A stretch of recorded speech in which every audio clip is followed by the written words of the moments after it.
Atlanta in this year's Final Four. It's I think a great accomplishment for our team and the other three programs as well. And it's so difficult to get to this point in time in the season.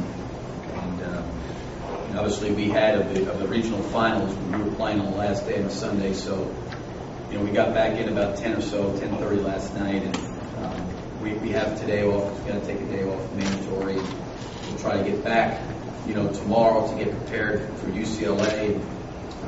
Get ready to play an outstanding team, and everybody that's still playing is very, very good. And we know we'll have to play well on Saturday to give ourselves the best opportunity to try to win. But we'll start with our preparation, on UCLA.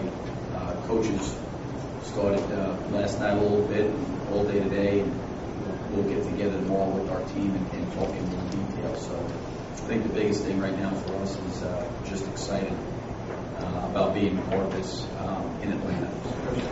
Coach, taking on UCLA, at least it's a team you're semi-familiar with, having beaten them last year in the championship game. Well,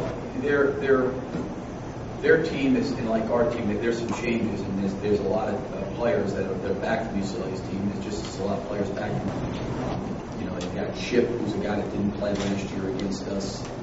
Their front court with Mata, Boy, they've got a lot of returning pieces that are very, very good. So it was about a year ago from when we played them, but still, you have to reacquaint yourself on the last day.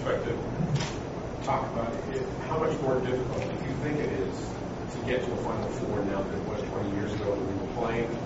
And will this season be a success at this point, regardless of how it goes over the next? Do you have to win it all for, in your mind, for this season to be a success? I think it's really, really hard to get to a Final Four in this day and age, in this time. It is so hard. There's so many good programs, there's so many good coaches, there's good play. I view success a little bit differently. Certainly, there's a clear line. Either you win a game or you lose a game. But I think when you're playing, when you're coaching guys and you started your first day of practice in August, there's some things that you go through with your team that, for me, it's not going to be always defined as wins and losses. To me, this has been a great success for me as a coach with a guy like Joe Kimno, because he said to me a couple weeks ago,